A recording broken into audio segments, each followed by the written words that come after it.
How do you feel when people say that Annihilator was the last creative band from the thrash metal golden era? Well, I think Megadeth's Rust in Peace was 1990, Annihilator's Alice in Hell 89, Never Neverland by Annihilator was our biggest CD, that was 1990, same year as Rust in Peace. Painkiller came out by Judas Priest. It was a very good year. 89-90 was a very good year, but it was also the end of that kind of, at least in North America, it was almost the end of the metal stuff, and it took many years for it to come back. No, there was some other good bands, but yeah, it kind of died out around 91, 92, and then bands kept it alive like Pantera. Of course Slayer kept it alive. They're the number one band, I think, in North America that kept metal going, besides Pantera. But Slayer kept it going from the 80s to the 90s to now, and to me that's the number one most important band for metal in North America was Slayer. So when Slayer were playing big arenas and big stadiums at big places in North America in the 80s, the 90s came and they went down to clubs and theaters and halls, and they still kept going. They didn't stop, they didn't give up, they didn't quit. They had just as much fun, and they kicked ass with a lot of good records. And when I saw that, it gave me a lot of life to continue my band with Annihilator. So Slayer was, to me, the number one important band. Not Metallica, not Pantera, not anyone else. To me, for real heavy thrash metal, Slayer, even if you don't like the band, they kept going. They didn't stop. They just keep going. What about Exciter? You recorded some things with Dan Biller and also a cover. So how important, and they are Canadian, of course, how important was Exciter for Annihilator?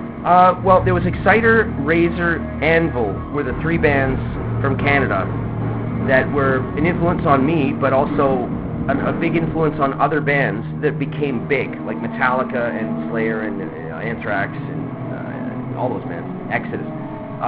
Razor had an incredibly fucking killer riff guitar player called Dave Carlo, and they were like a fast Motorhead, thrash Motorhead, and that was very new at that time. Same with Exciter, they were like a Motorhead but faster, and they had the singing drummer Dan Bieler, so it was very unique, very new.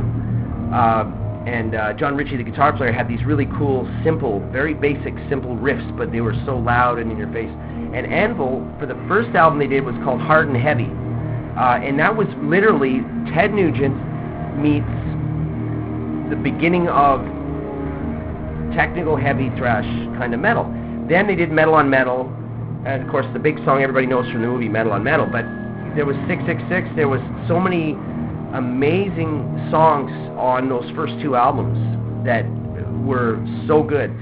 Then as time went on, they got more commercial, and Mad Dog, and then they lost their main following around the world after that, in the mid-80s. But those three, and all three bands lost their following in the mid-80s. It was over. I mean, they're still around, but it's not the same. Not the same lineups, not the same success.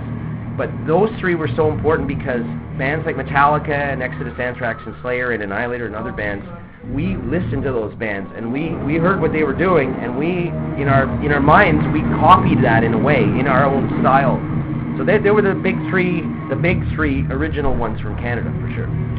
You've been doing some covers lately, recording them, and I happen to notice that you have the Kramer guitar, the Alan used to use, and the shirt. So Romeo's Delight was a kind of tribute to Van Halen? Yeah, we started off, Dave and I discussed, hey, let's do a cover song, and of course there's 1,000 good songs, and we thought Judas Priest, no, everybody does that. Iron Maiden, no, everybody does that. So I went back, and Dave actually said to me, what's the one song that is in your mind that had a big impact, did something to you and your music or anything, or your metal or your guitar playing? And I said, oh, fuck, Van Halen, Romeo Delight, because when I was a little kid, I went to the concert in 1980 of Women and Children First record from Van Halen, and the song Romeo Delight back in 1980, that was a fucking heavy song. Not today. Today it's not heavy, but if you listen to it then, it was heavy rhythms and fucking screaming and partying vocals, heavy bashing drums, and that was the beginning of, with Sabbath and a few other bands, that was the beginning of fucking kick-ass heavy stuff. So that song influenced me, and I said, let's try it. And the first thing Dave said is, I can't fucking sing David Lee Roth, because one thing a lot of people don't understand is that David Lee Roth is one of the best singers in the world. People always give him shit and say, oh, he's just a showman and the ego and all this. But his vocals, blues singing, and he's able to scream with 2 notes in his throat, 2 notes in his voice. Most people in the world cannot do that. But he's like Gene Simmons, he's like Angus Young. Those guys got bad press for their musicianship in the 80s because people thought, oh, Gene Simmons breathing fire and smoke and the makeup. But Gene Simmons' bass on the early albums was incredible bass playing. And Angus Young is one of the best guitar soloing players with feel in the world. So I think Roth got a bit of a bad rap, but a lot of musicians understand that Roth is like fucking ultimate singer and frontman. Anyway, moving on. So we decided, let's try to cover that, and Dave was like, I can't do that. And I said, just try. And he did it. He did like a cross between Sammy Hagar meets Roth. He did a great job. And I told Dave, hey, you are worried about singing Roth? I have to play Eddie Van Halen. So I'm the one that has the big problem, right? So, but it worked. People seemed to like it, and Eddie Van Halen actually got a hold of me and said that he really liked it. So that was a big honor for me. Okay. I want to know, the history of Annihilator is kind of unstable at parts, and I want to know if other bands offered you a position as a guitarist. Yeah, it was. But the unstable part was more of it started when I did. It wasn't actually unstable. It was hired guys. We changed people on purpose. I would look at a drummer and go, fuck, I like that drummer. I wonder if he will play on my next album.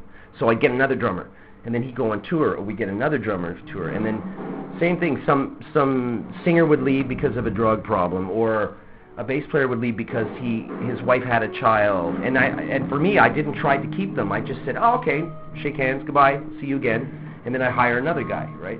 So that started in the demos before the first records came out. I would do all the bass and all the guitars and the singing on the demos, and I'd play the drums on the demos, and produce and engineer and mix and master and do all the business and the T-shirts and the fucking management. And design the covers. Everything, yeah. Yeah. I do everything myself. I kind of do that now still. Same thing. It's my whole life, right? So there was. But I have other, I've had offers. fucking lots of offers for movies, video game companies, electronic arts, video game companies. There was one thing that I do still that I started in 1993 is when I'm not doing Annihilator music or touring in Europe and Japan and now Canada. I write.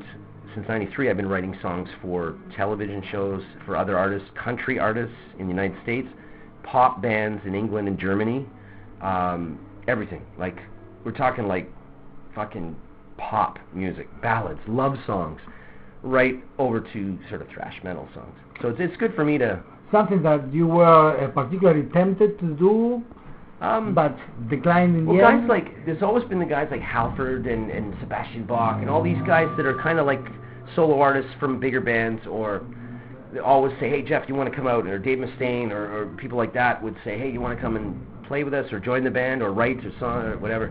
But the thing with me is I was always interested because I like money. I mean, money's good. But whenever I thought about, working for a video game company, make $250,000 a year. That's like a good paycheck and not so much stress, and I could work from my studio at home. And I would always say, that sounds like a fucking good idea. I would always stop because I realized something about 10 years ago, that even if I have short hair and even if I'm older or fucking got a bit of a belly, or it doesn't matter what it is, I'm one of these guys that I listen to metal music, and it doesn't go away with age. I get more and more into the music. So if I do another job, I will feel like I'm doing something wrong. Because the number one thing I enjoy, besides fucking girls, is and eating and breathing, is playing metal music. And so if I feel that if I did something else, it would be cheating or dishonest. You know what I mean? Yeah. So I don't give a shit if I'm broke, if I have no money or rich, or it doesn't matter. I think I'm at the point where I realize I'm going to be old and die playing metal. Why not?